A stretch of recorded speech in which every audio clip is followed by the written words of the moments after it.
Hello friends, कल की video में अपन ने बात की थी जो ये संज्ञानात्मक विकास सिद्धांत है जीन पियाजे का। दोस्तों इसके बारे में मैंने बताया था कि जो संज्ञानात्मक विकास सिद्धांत है जो किसने दिया है दोस्तों, ये दिया है जीन पियाजे ने। जीन पियाजे ने संज्ञानात्मक विकास दिया है। और दोस्तों ये किया है कि स्विस मनोवैज्ञानिक थे, अर्थात स्विट्जरलैंड के निवासी थे। दोस्तों इन सब चीज़ों के बारे में हमने कल के टॉपिक में बात की थी कि भाई इन्होंने ये भी कहा है कि बच्चे होते हैं जो नन्हे वैज्ञानिक होते हैं। अगर प्रश्न ये परीक्षा में पूछ लिया जाए कि बच्चे नन्हे वैज्ञानिक होते हैं, यह किसने कहा था, तो बच्चों इसका उत्तर भी जीन पियाजे ही होगा। और दोस्तों फिर हमने इनसे इन्होंने जो पद दिए थे, मुख्य मुख्य स्कीमा क्या है, स्कीम्स क्या हैं, या मानचित्र निरूपण क्या है, या बहुत सारी पलटावी अपलटावी बहुत सारी चीजें बताई थी, उनके बारे में हमने पिछली वीडियो में चर्चा कर ली थी। तो दोस्तों आज हम बात करते हैं इनके विकास की अवस्थाओं के बारे में। इन्होंने संज्ञानात्मक विकास के बारे में बताया, जिसमें दोस्तों उसमें पहली क्या है, इसमें जो पहली है वो है संवेदीगामक अवस्था, अर्थात सेंसरी मोटर स्टेज। तो सेंसरी मोटर स्टेज में दोस्तों इसमें कुछ खास बात क्या है, इसमें हमें क्या सीखना है, क्या परीक्षा में पूछा जाता है, किस तरीके से पूछा जाता है, उसके बारे में बताएंगे। तो दोस्तों इसमें ये पूछ लिया जाता है कि इसकी अवधि क्या है, संवेदीगामक अवस्था की अवधि क्या है। तो दोस्तों अवधि की बात करते हैं तो अवधि है इसकी 0 से 2 वर्ष।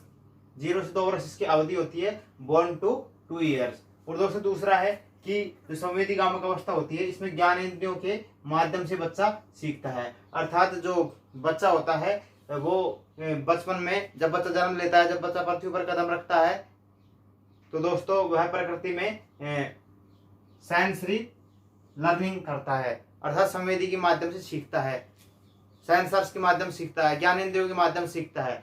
उनमें ज्ञानेंद्रिय दोस्तों पहली है स्किन। अगर स्किन की बात करें, स्किन से जैसे बच्चे की स्किन कभी गर्म तवे पे या मोमबत्ती से टच हो जाती है, इस प्रकार से फ्लेम से, तो बच्चे को लगता है कि आग गर्म है। बच्चा अर्थात अपनी ज्ञानेंद्रियों के माध्यम सीखता है। बच्चा एक बार से जल जाता है, फिर उसके बाद में उसको पता लग जाता है कि भाई इससे जलता है। गर्म ठंडे वगैरह का बोध भी बच्चे को स्किन के द्वारा ही होता है नोज। स्किन में त्वचा में होती है दोस्तों स्पर्श संवेदना,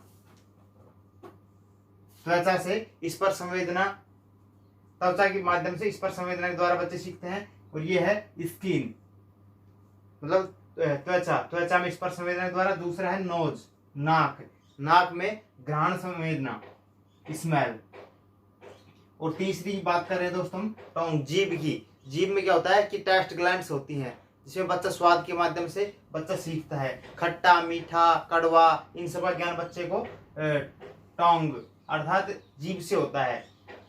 और चौथा है ईयर, कान में बच्चों की वो होता है, क्या नाम है, श्रवण संवेदना के माध्यम बच्चा सीखता है। आई, दृश्य संवेदना, बच्चा आंखों से देख करके सीखता है, सूंघ करके सीखता है, चख करके सीखता है, अनेक माध्यमों से बच्चा सीखता है। अर्थात बच्चा बचपन में बोलना वगैरह तो तुरंत सीखता नहीं है, तो बच्चा सबसे पहले क्या सीखता है, जन्म से 2 वर्ष की आयु में ज्ञानेंद्रियों के माध्यम से बच्चा सीखता है, और अपने सेंसर्स के माध्यम से बच्चा सीखना प्रारंभ कर देता है। तो उसके बाद में क्या है कि ऑब्जेक्ट परमानेंस, बच्चे में वस्तु स्थायित्व का ज्ञान हो जाता है। अर्थात मैंने पिछली वीडियो में बताया था स्कीमा, कि दोस्तों क्या होता है कि एक बच्चे क्या है कि एक अपने तरीके से एक दिमाग में एक कॉन्सेप्ट स्थापित कर लेते हैं स्कीमा में, और उसके माध्यम से बच्चे सीखते हैं कि बच्चे जानने लगते हैं इशारे से, ये मम्मी है, ये भैया है, ये थोड़ा थोड़ा मतलब कुछ बच्चों को आभास होने लगता है।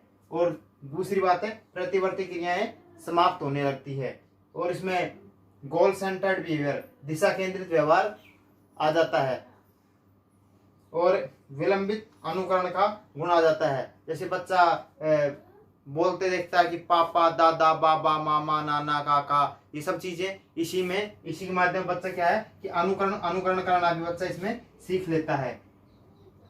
और दूसरी अगर हम अवस्था की बात करें तो दोस्तों दूसरी अवस्था है पूर्व संक्रियात्मक अवस्था। तो दोस्तों इसकी जो एज है, इसकी एज रेंज है 2 से 7 वर्ष। पूर्व संक्रियात्मक अवस्था है, उसकी रेंज है 2 से 7 वर्ष। इस अवस्था को तर्क से पूर्व की अवस्था भी कहा जाता है। इस अवस्था में बच्चा क्या है, तर्क वितर्क करना नहीं जानता है। वह कोई अनजान पुरुष मिलता है, बेटे मैं आपका क्या लगता हूं, तो बच्चा उसको भी एक पुरुष को देखकर ही कहता है पापा। बच्चे ने पापा सीख लिया है, पापा शब्द कहना सीख लिया है, और बच्चे को ये नहीं पता है कि पापा होता क्या है क्या नहीं है। इन सब चीजों के बारे में बच्चों में ये नहीं पता होता है। और जैसे बच्चे इस अवस्था में क्या होता है कि इसको हम दूसरे तरीके से समझाते हैं कि इस अवस्था को तर्क से पूर्व की अवस्था कहा जाता है। इसको हम दूसरे पैटर्न समझाते हैं कि हमने जैसे बता दिया कि घर में कि भाई 4 टांगों वाला कुत्ता है, उसके 2 आंखें होती हैं, 1 पूंछ होती है। तो बच्चा जैसे कहीं बाहर भी अगर किसी बिल्ली को देखता है, काले रंग की बिल्ली है उसको देखता है, तो वो बोलता है कुत्ता। अर्थात उसने जो उसके अंदर है वो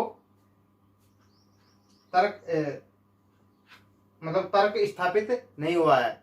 वह तर्क करने की कोशिश करता है पर उसका तर्क परिपक्व नहीं होता है। कहने का मतलब ये है दोस्तों। आगे हम बात करते हैं भाषा का विकास प्रारंभ हो जाता है। बच्चा भाषा सीखना प्रारंभ कर देता है, अनुकरण के माध्यम से अनुकरण करता है। और आगे है सामवेगिक सांकेतिक विचारों का विकास हो जाता है। संकेत, भाई पापा किधर है, तो बच्चा बता देता है, आसानी बताने की कोशिश करता है इधर है। मम्मी कहाँ गई, बच्चा बता देता है कि भाई पड़ोसियों की चली गई, या बहुत सारी बातें हैं। या बहन किधर है, बहन खेल रही है या काम कर रही है। इन सब चीजों के बारे में बच्चा बता देता है अपने सांकेतिक माध्यम से, सिंबलिक कॉन्सेप्ट के द्वारा। बालक में अपलटावी का गुण विकसित हो जाता है। यदि मम्मी बच्चे को विद्यालय परिसर में छोड़ के आती है तो बच्चा चला जाता है और बच्चे से पूछा जाता है कि क्या बेटे आप अब वापस आ सकते हो, तो बच्चा बोलता है कि मैं घर से यहाँ पे आ सकता हूँ पर यहाँ से घर में नहीं जा सकता। अर्थात इसे अपलटावी अवस्था कहा जाता है। अपलटावी गुण विकसित हो जाता है। बालक में 2 परिसीमाएं होती हैं। ये जो पूर्व संक्रियात्मक अवस्था होती है, पूर्व संक्रियात्मक अवस्था के अंदर बालक में 2 परिसीमाएं होती हैं। इसमें पहली सीमा होती है अहम केंद्रितता, जो मैंने कल के टॉपिक में बताया था, अहम केंद्रितता और एक जीववाद। इसमें 2 परिसीमाएं होती हैं।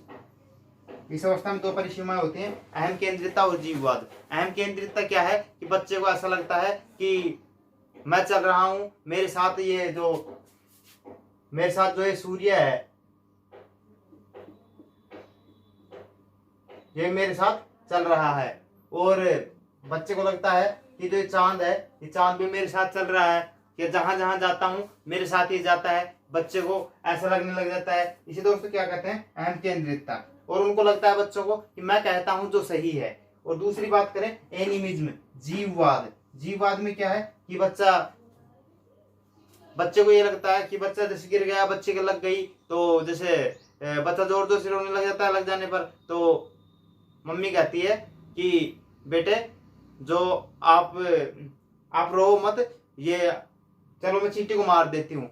वो झट से देती है, वहां पे चींटी वगैरह भी नहीं होती है और बच्चा चुप हो जाता है। या फिर जैसे टेबल को मार देती है माँ, या फिर ये पेन है, इस पेन के लगे तो पेन को माँ मार देगी कि मेरे बेटे के मतलब लग गई, तेरी वजह से लगी। बल्कि उसमें जीव थोड़ी होता है, पेन निर्जीव सजीव थोड़ी है, पर फिर भी दोस्तों क्या होता है कि उसमें जीववाद पाया जाता है।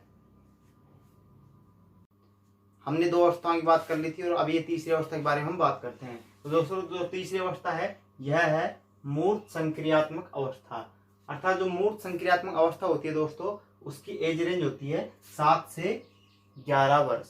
7 से 11 वर्ष इसकी एज रेंज होती है। और इसमें क्या होता है कि इसमें बालक में मूर्त चीजों के प्रति तार्किक क्षमता का विकास हो जाता है। जैसे कि पहले क्या होता था कि पहले बच्चा कुत्ते को देखकर भी कुत्ता, बिल्ली को देखकर भी कुत्ता। यदि घर में बच्चा कुत्ते को देखता है, हमने बता दिया 4 पांव होते हैं, 4 टांगी होती हैं कुत्ते के, या फिर 1 पूंछ होती है, कुत्ता काले रंग का होता है। यदि उसी प्रकार का यदि बच्चा देखता है तो उसको वो कुत्ता ही बोलता था, चाहे वह काली बिल्ली ही क्यों ना देख ले। तो अब इसमें क्या है, इसमें ऐसा नहीं होता है। इसमें क्या होता है कि बच्चे में, बालक में मूल चीजों के प्रति तार्किक क्षमता का विकास हो जाता है। वह कुत्ते को कुत्ता बोलेगा, यदि उसे नहीं पता है, वो मिलता जुलता है तो बोलेगा, पूछ लेगा कि मम्मी ये कुत्ता है क्या, वो बोलेगा नहीं, मतलब उसको समझने की कोशिश करेगा कॉन्सेप्ट को। और इसमें क्या है कि बालक में पलटावी का गुण विकसित हो जाता है। जो पलटावी है उसका गुण विकसित हो जाता है। पलटावी, रिवर्सिबिलिटी। इसमें पलटावी में क्या होता है, पलटावी में दोस्तों ये होता है कि पहले बच्चा स्कूल जा सकता था, आ नहीं सकता था। मम्मी ने जैसे स्कूल में छोड़ा, बच्चे से पूछा कि बेटे अब आप स्कूल से घर आ जाओगे, बच्चा बोलता था नहीं मैं नहीं आ सकता।